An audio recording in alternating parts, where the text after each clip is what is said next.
de Dieu des lèvres. Sortez de ces milliers. Alléluia. Amen. Tout peut être permis, mais tout n'est pas utile. Amen. Alléluia. Amen. Tout ce que les gens font, tu as la capacité de le faire. Mais ce n'est pas utile pour toi. Amen. Et tant qu'enfant de Dieu, ne se conforme pas de ce monde pervers. Alléluia. Amen. Cherche à vivre la pensée de Dieu.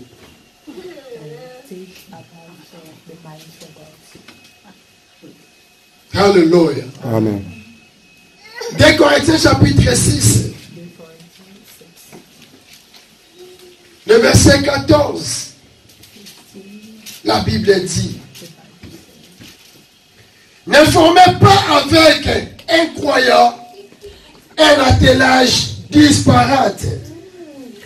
Car quelle association y a-t-il entre la justice et l'iniquité? Ou quelle communion entre la lumière et le ténèbre? Alléluia. Entre la lumière et les ténèbres. Alléluia. Amen. Bien-aimés dans le Seigneur, Dieu veut que nous puissions retourner vers lui. Oui, c'est vrai, il n'y a pas la cohabitation entre la lumière et les ténèbres. Dieu se préoccupe de votre vie. Dieu se préoccupe de votre marche. Ne vous conformez pas à une vie de païen. Oui, nous sommes en Europe, peut-être tu me diras, là où tout est permis, même aux enfants, même aux adultes, là où on peut faire tout, là où on ne contrôle personne. Mais laisse-moi te dire, bien-aimé, il y a quelqu'un qui est au-dessus de tous, qui nous contrôle nous tous. Amen. Alléluia. Si vous voulez marcher ensemble avec Dieu, ne cohabitez pas avec l'injustice. Il n'y a aucun accord entre Christ et Bélial. C'est-à-dire entre Christ et le monde. Entre Christ et le diable. Il n'y a aucun accord. Il n'y a aucune association. Peuple de Dieu, il y a des choses que tu peux faire et des choses que tu ne peux pas faire. Cherche à plaire à Dieu plutôt qu'aux hommes. Amen. Alléluia. Amen. Oh non, je fais ça seulement pour que les gens puissent me voir. Je fais ça seulement pour qu'on ne dise pas que je suis ceci, je suis cela. Non. Contrôle ta vie. Compare ta vie vis-à-vis de la parole de Dieu. Ayez le temps de lire et de relire la parole de Dieu. Il y a quelqu'un de l'aimé qui va nous juger un jour. Ecclésiaste a dit, fais tout ce que tu fais dans la vie, mais sache qu'un jour, tu apparaîtras devant le trône de Dieu. Alléluia. Amen. Tous ceux qui sont conduits par l'Esprit de Dieu sont fils de Dieu. Et le Saint-Esprit, lorsqu'il nous conduit, il nous conduit dans la vérité. Alléluia. La Bible dit que nous ne formions pas un même attelage, une même association avec les incroyants. Alléluia. On peut être ensemble dans une même maison, mais n'ayons pas la même vie. Les incroyants, les païens font ce qu'ils veulent faire. Tout ce qui arrive dans leur tête, ils peuvent bien le faire. Et quant à nous, enfants de Dieu, nous devons bien nous contrôler. Alléluia. Amen. La Bible dit que Dieu habitera et marchera au milieu de nous. Nous serons pour lui comme des fils. Elle sera pour nous comme un père. Si réellement nous sortons dans des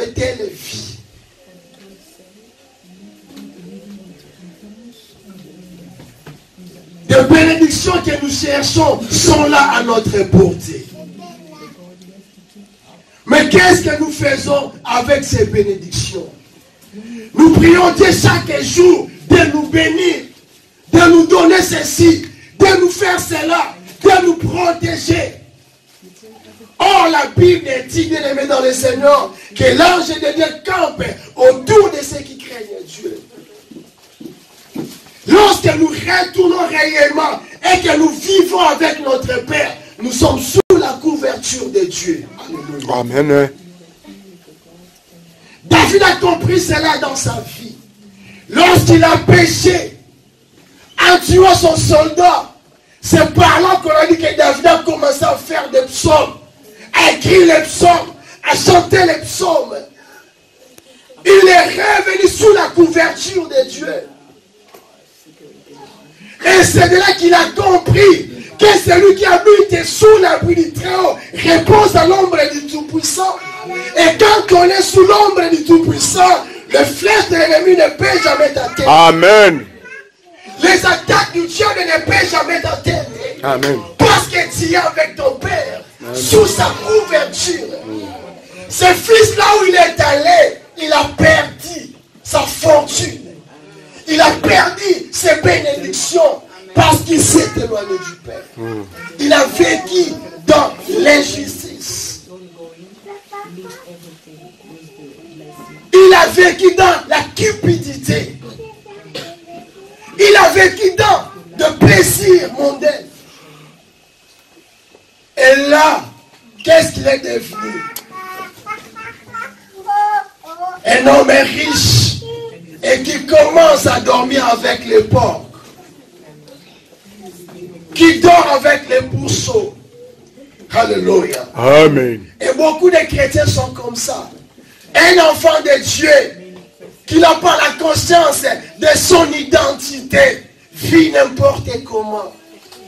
Ne vous adaptez pas de lui dans le Seigneur à la vie païenne, mais cherchez plutôt à vivre dans la crainte de Dieu. Alléluia. Amen.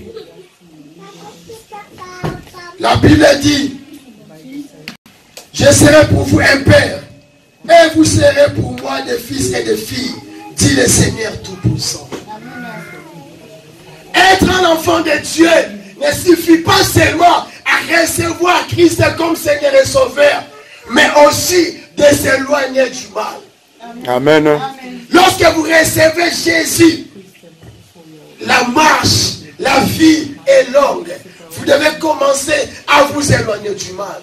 Amen. Lorsque vous vous éloignez du mal, vous vous approchez de Dieu. Amen. Mais lorsque vous vous approchez du mal, vous vous éloignez de Dieu. Amen. Alléluia. Amen. Nous devons nous séparer avec le mal. Je vais lire Éphésiens, chapitre 5.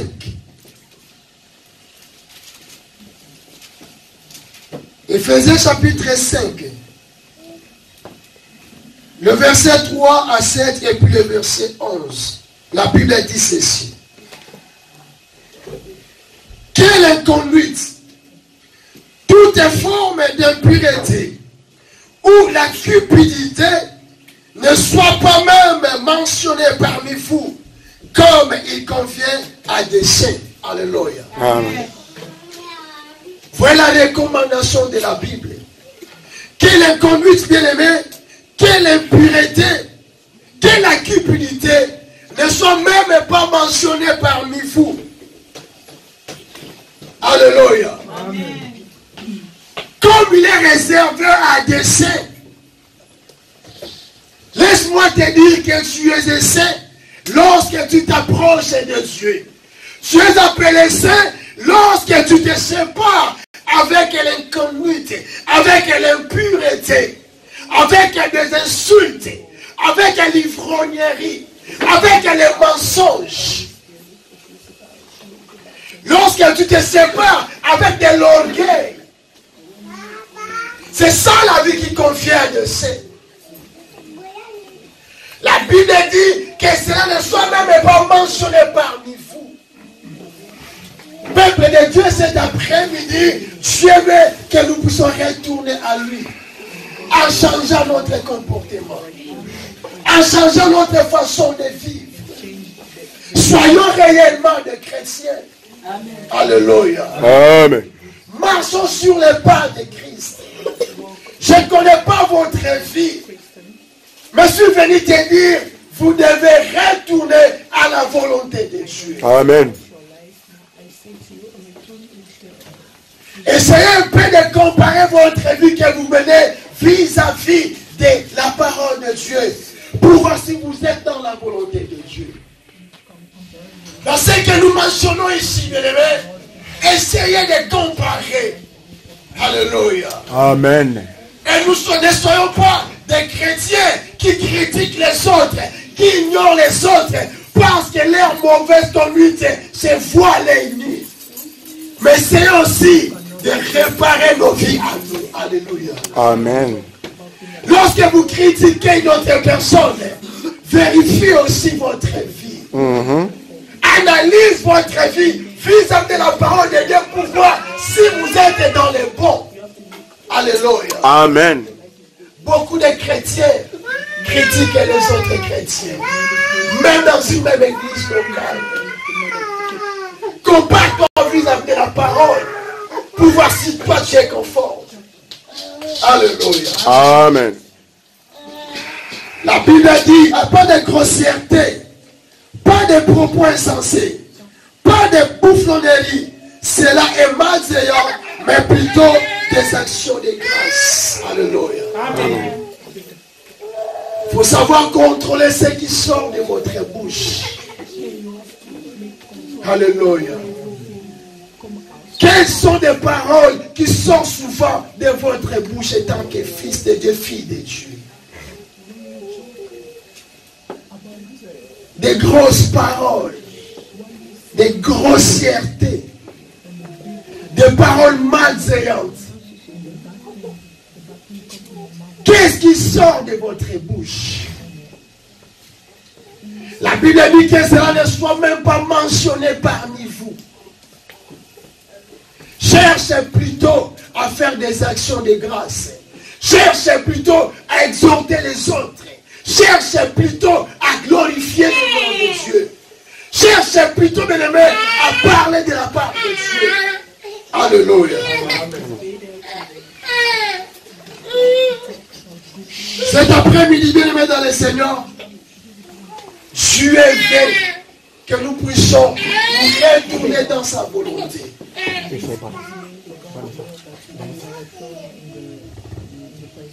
Cet enfant a fait une perte spirituelle.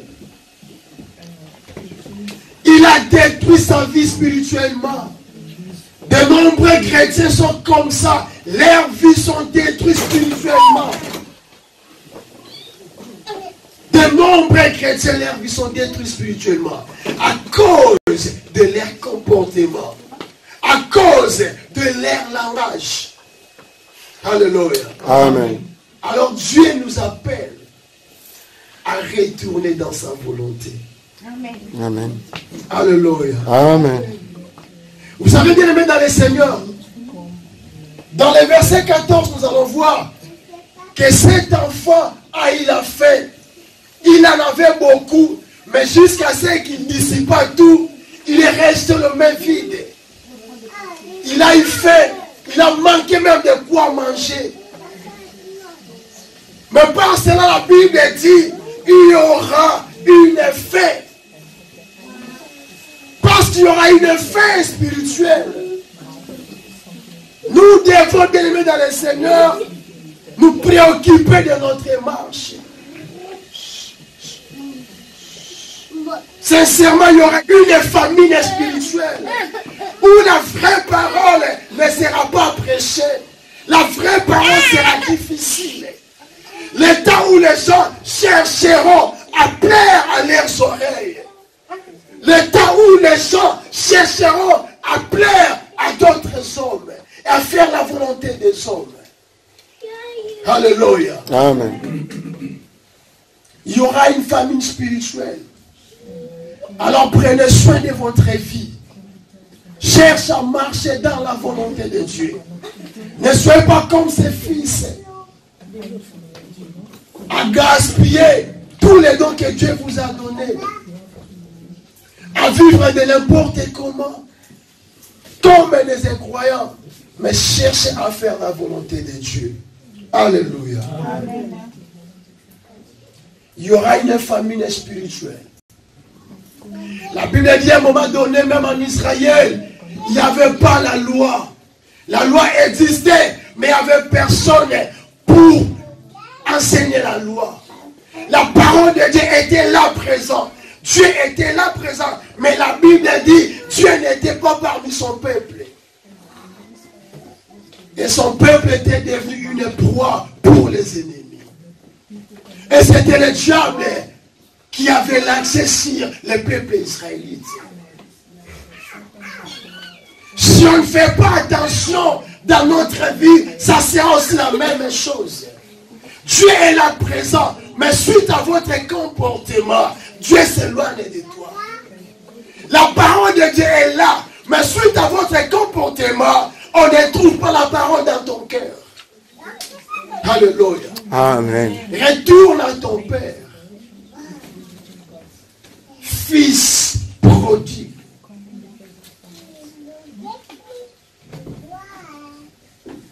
Dieu veut que nous puissions demeurer dans sa parole.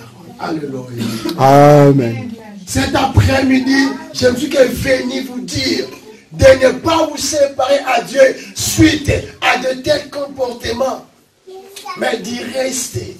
Si vous étiez éloigné, le Seigneur vous appelle à revenir dans sa parole, à revenir dans sa volonté.